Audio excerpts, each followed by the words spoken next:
What's up, guys? Mason the Brock Henderson here. This is going to be a late night review of The Walking Dead, Season 6, Episode 11, Untie. Kind of an interesting title because it's making a reference to, what's his name? Jesus. It's making a reference to what he was saying at the beginning of the episode about, one guard can't watch two exits, knots untie, locks get picked. So kind of an interesting title for this episode, but it does sort of bring up a good point about this episode. Sometimes stuff happens.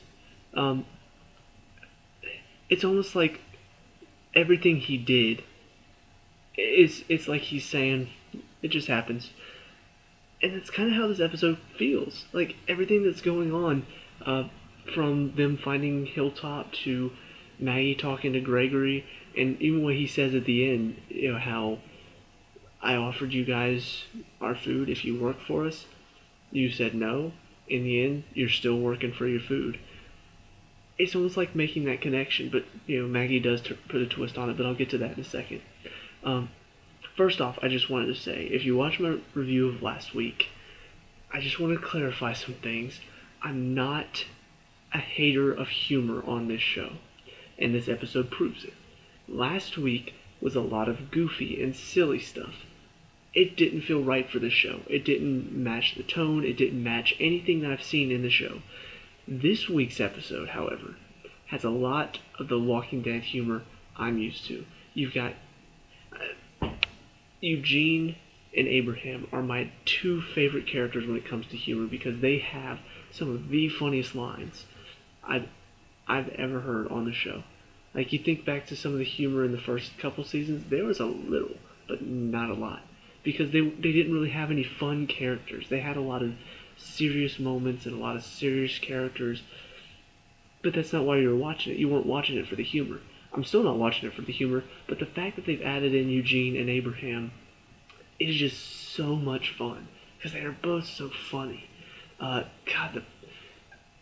pretty sure the Bisquick thing is gonna become a new meme or something. Because, oh my god, that was hysterical.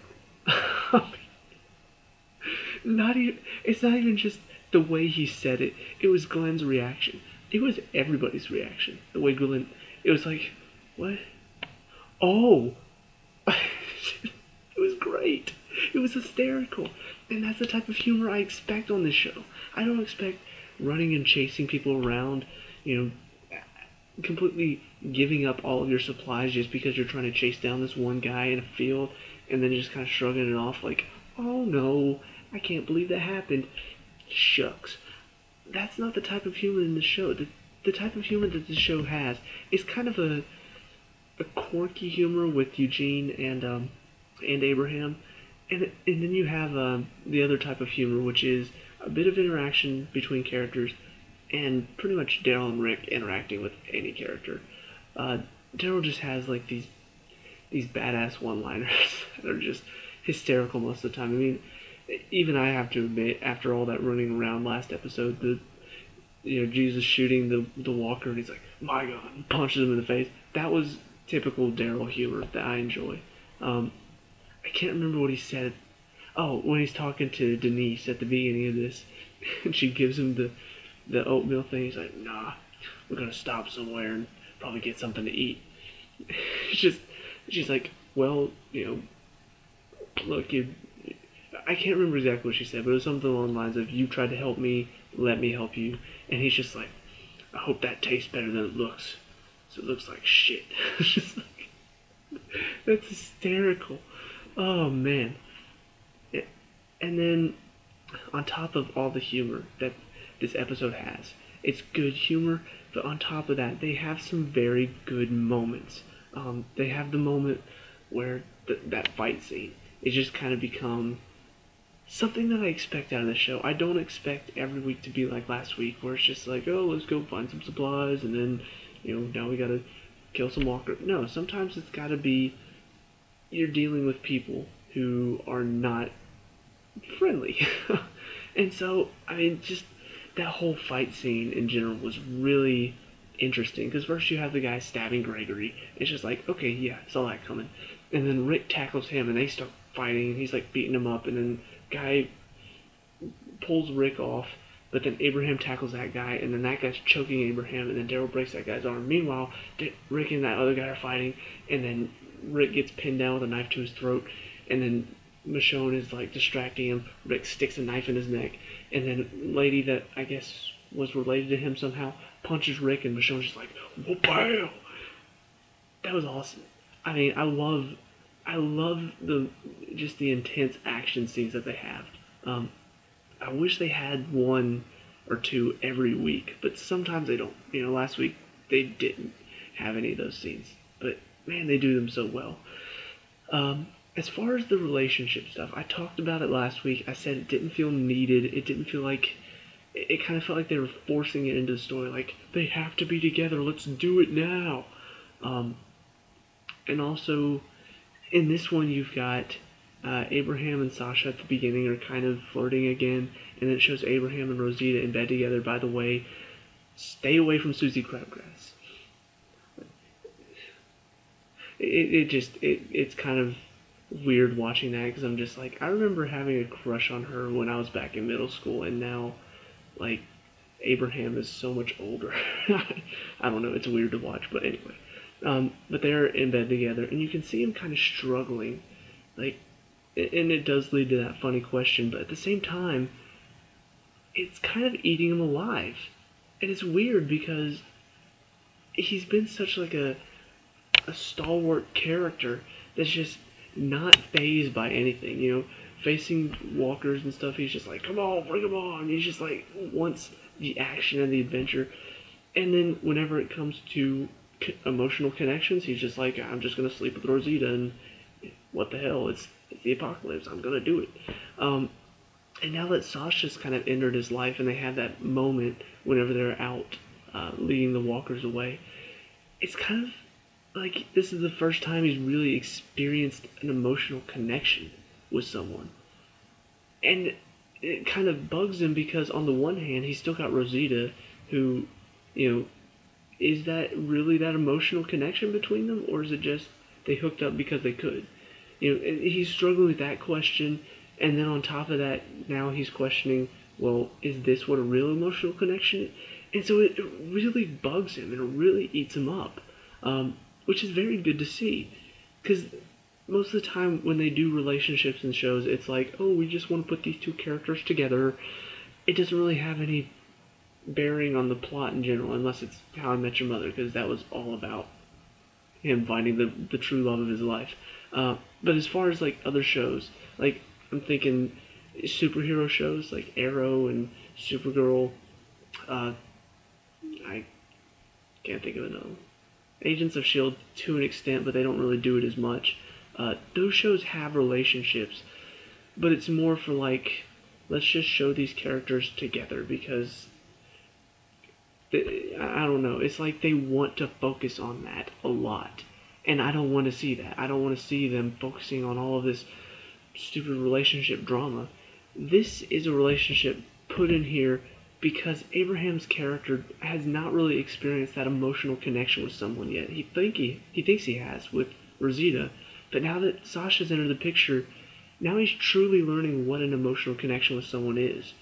That's good character development. That is not just a relationship just because you want these two characters together. So I like that. And even, you know, having Rick and Michonne together, it's not really a big deal in this episode. Like, everybody in the fan base is like, oh my god, Michonne, it's amazing, blah, blah, blah. I'm not one of those people, just because, like I said, the whole relationship stuff doesn't really get to me as much, which is weird because I'm a hopeless romantic, but shows don't do it well, for the most part. But I was really worried this was going to become like center stage. But it really didn't. You know, it took a backseat in this episode. We had a couple good scenes where, you know, the lady punches Rick and Michonne's just like, you don't hit my man, and slams her to the ground. That was, you know, a good scene because she didn't even have to say anything about it. She didn't have to say, you know, you don't hit my man or anything like that. She just slams the lady to the ground and is just like, you go, Michonne, yes. And then they have like a little conversation at the end that's kind of, it actually feels like a normal conversation they would have even before they hooked up. You know, like talking about, we need to do this, we need to take this fight to Negan and all that. It felt like a general conversation, nothing special now that they're together. Um, they did have a little moment in the van though where he was like touching her knee, but it didn't feel like it was a big deal, and I like that. I like the fact that it's not like, look guys, they're together, focus on this, focus on this, focus on this, and I'm just like, shut up, I don't care. You know, like that's why I'm so happy that it's kind of, it's there. We know it's there, and for the fans that wanted to see that, that's great for them. But for those of us that are just like, I don't care about that stuff, it's kind of just there. It's not really affecting anything. It's not making anything worse. It's not dragging all the main plot down and all of this relationship stuff. It's just, you know, they're together now. Great. Let's move on to the next thing. I don't mind that. I don't mind the fact that they're not focusing on that completely. So that was a nice touch.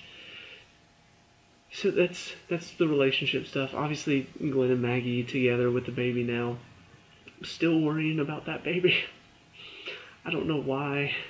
My mom's even like, every single time we talk about the baby, she's just like, I don't think she's gonna have it. I think she's gonna die or she's gonna have a miscarriage. I'm like, shut up, Mom. Just, I want to see them have a baby because she's already lost her father. She's lost her sister. She needs something to hold on to besides Glenn, because Glenn, he might not be around for much longer. You know, like you never can tell how long you've got with someone. And we almost lost him at the first half of this season. So it's like she needs something to really live for besides Glenn. And having a baby is that entirely. So if she loses that baby, she will lose her will to live. At least I think so. And that would be a horrible turn to take. Like somehow all this stuff, like she loses the baby and then she like kills herself because she just can't take it anymore. That would be awful. I really hope they're not going that route. Like I've said before, I don't know anything about the comics, so I don't know. Like I've heard all this stuff about Negan. I know he's supposed to be like the big bad. Like the governor, is nothing compared to Negan. So I know that much. I still don't know anything else though. I just know he's supposed to be a really bad guy, and something really bad happens. Which, please, if you know the comics, if you know what happens, please no spoilers. I see so many people just like going on social media like, oh, this is what's supposed to happen next. I'm like, shut up. Like, please. I don't care. I haven't read the comics because I want to watch the show and see what happens next, not be like, oh yeah, this is going to happen. Game of Thrones has the same problem from what I hear. So it just, if you read the comics, please don't, no spoilers. It's rude, okay? That's my main issue. So okay, moving on. This story in and of itself, not exactly the most intense, and kind of a couple moments though where it felt like things could go wrong. You know, like they handcuff Jesus and leave him outside with Maggie alone. I'm just like, really, guys? Like, this is, you leave him outside alone when he's already gotten out of like rope ties twice. You don't think he has a plan for handcuffs too? And you leave him outside with Maggie alone. And so if one of his friends happened to be outside like hiding out or something, now Maggie's alone with two people. It just didn't seem like a good plan. And then they split up inside. I'm just like, something's gonna go wrong. Something's gonna go, and then everything goes okay. I'm like, wait, what? Like, I was certain something was about to happen, and then it didn't. And this is what this show does fairly well from time to time, is that it builds up the intensity just to kind of have a moment of, no, nothing's gonna happen right now. And so you still feel that intensity because you feel like anything can go wrong at any given time. You know, like things can go wrong quickly, and then they don't, and you're just like, okay. You know, like it's nice to feel that relief time and time again. You know, that intensity of, oh, something could go wrong, and then it's just like, no, it didn't go wrong. Let's take a breath. Things go wrong so much in this show. You need time to take a breath from every now and then. I don't mind seeing that. So, um, and then they get to Hilltop, talking to Gregory and stuff. You could tell something was up with him. Like he didn't seem like a trustworthy guy.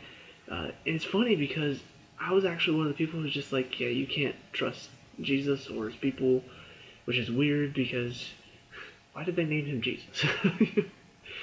You can't trust Jesus. No, I'm just kidding. Not you. I'm talking about the character on the show.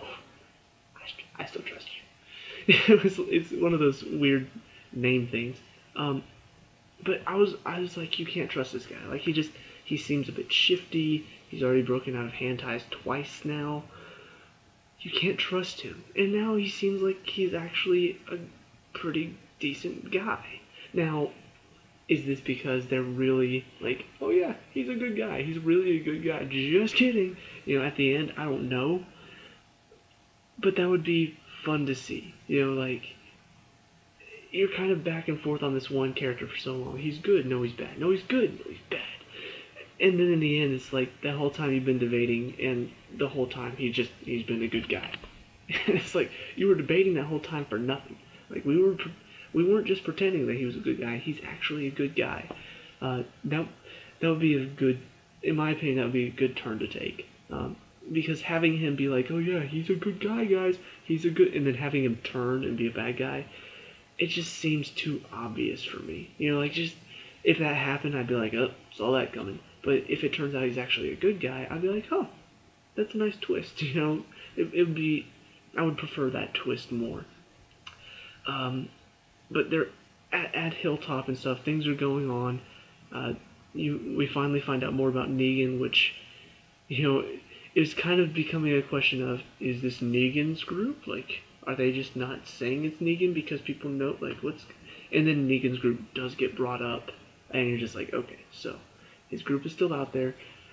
But one thing that is a good point that Lauren Cohan brought up on The Talking Dead is that this is the first time they've really found out about the bad guys before they've encountered them. Abraham, Sasha, and Daryl encountered his men, but still haven't encountered their group yet. And that's not been the story of the show for so... like you think about, they go into Terminus, they just fell into a trap. The Wolves found them, not the other way around. The biker gang found Daryl and found Rick and Carl. It wasn't like they knew about these bad guys and then stumbled upon them. It was like they had no clue that... They either had no clue that these bad guys existed, or the fact that they were bad guys at all. And then when they finally find out, it's a little bit too late. Like, things have already gone wrong, and now they're struggling. This is the first time they've actually found out about the bad guys first. And that kind of says a lot, because you really think about it for a second. This is the first time they found out about the bad guys first. So you would think, okay, so let's just go kill them. And that's kind of what they're thinking. But obviously this show is not going to do that. Which means Negan's group is really going to cause some issues. I don't know how. I don't know what's going to happen. But the fact that they are so confident and so well prepared for this kind of makes me think this guy must really be like a genius or downright evil or have something in place so that even though Rick's group knows about them, about their compound, they're still not going to be able to handle it easily. That's pretty scary to think about because, Rick's group should be able to handle almost anything. And so the thought of them having foreknowledge of a group and not being able to handle them cleanly is pretty freaking scary. So I don't know where that's going. It was nice seeing Maggie a bit more in this episode because she's kind of been on the outskirts for a little while. Like all the stuff that happened with Glenn, we were experiencing that with her. The not knowing whether Glenn was alive or not. She was in that one episode with Aaron where they were about to go out and look for him, and then she's like, I can't, I'm pregnant. And then after that, she just kind of she was the go-between between Rick's group and Deanna. But then she wasn't really involved that much. She was just kind of there, not really saying a whole lot. This episode, she got a much bigger role because Rick admitted, he's not good with the talking and negotiating that stuff. That's more Maggie's playing field. So he's like, you go talk to this Gregory guy. So it was nice to see her get a bigger role. And then at the end, the way she turned it around on him, how he was like, you were gonna work for your food anyway. Now you're doing it, so joke's on you. She's like, no, joke's on you because eventually Negan's group's gonna come back and they're gonna kill you. So you're gonna give us half of your stuff, or else we won't help you. It's just like, dang, Maggie, you okay? You know how to negotiate. I can appreciate that. It was a very nice turn for her character. So that was really well done. And this I think that's about it. They do have a scene with the sonogram for the baby. It's kind of a touching scene where they all kind of get to see the baby that they're fighting for the first time. One other thing I forgot to mention about Rick and Michonne is Carl's acceptance of it. I kind of figured he was going to, but at the same time, like, I don't know. I wish it had been a little bit more of a, like, I don't know. I guess they handled it okay because you could kind of see when he first saw them together, he's like, wait, what? And then whenever they talk about it, he's just like, yeah, it's cool. Because I think he already has that respect for Michonne, so it's like, I don't mind. Like, honestly, I thought they felt like more of a brother-sister, but I could see him seeing her as like a motherly figure to look up to. I'm pretty sure he already does look up to her. It's just, how did he look up to her before? Well, now we know for sure how he looks up to her. But overall, this episode really did bring back a lot of what I really love about The Walking Dead. People who are... I keep hearing more and more nowadays that, The Walking Dead is boring and it just does the same stuff week after week. Those people probably won't like this episode as much because it is kind of back to the same Walking Dead type formula. But if that's your opinion, great, fine, have your opinion. But that doesn't mean that the show's not good, because there's still several people that do enjoy it, and I'm one of those people. This episode really brings back a lot of just the feeling of, we've got to survive. This is the only way how. Like, Negan's group is out there. Because when they first came in, and Maggie's talking with this guy, I remember thinking to myself, one, how are they doing so well for themselves? And two, why is this guy so reluctant to trade with them? So finding out about Negan's group is like, that's why. Negan's group does not attack them because they have to constantly give them resources. So even though they're doing well for themselves, they're really not. Because they're still having to practically sacrifice most of their resources because if they don't, Negan's group is going to go kill them. And on top of that, it's like, now we know why they're so unwilling to trade, because Negan's group is out there. This is a very good story-building episode. It's not action-packed and, people are dying left and right and all that stuff. But you can't do that every week. This is an episode that builds up who Negan's group is, what they mean to this new community that they found in Hilltop, and builds up the story of what the rest of the season's going to be about. Because we got a mention of him in the first episode of the second half of the season. Now it's like, okay, we introduced Jesus in the last episode, even though I feel like that introduction could have gone a lot smoother and a lot less time consuming. But anyway, we introduced him, which now leads to us learning about Hilltop, which in turn leads to us learning more about Negan and his group and how big a plot is going to be focused on that, because this is how they're going to get their food. This is how they're going to survive. They have to take out this group that is practically, keeping slaves. If you really think about it, that's what they're doing. They're threatening to hurt, kill, kidnap, whatever, if this community doesn't give them stuff. That's slavery. So it does bring a good question though of it feels like there's always going to be another Negan's group. You know, like it feels like there's always going to be another group of people who are just out for themselves, don't care about what happens to other people as long as they're doing okay. And every time you kill one, another one is going to pop up. You know, the wolves were bad enough. You know, they were just straight up killers. And now you've got a group that is killing and kidnapping and hurting people just because they need resources from those people. And that's pretty messed up. Um, so I don't know. It's really digging into the psychological questions that the show's asking. You know, between what sort of philosophy are you going to buy into to survive in this world? Are you gonna try not to kill anybody, just kill everybody that you can to try to keep yourself safe? Or are you gonna find some middle ground where, yeah, you have to kill sometimes to protect yourselves, but you know you have to learn to trust people too.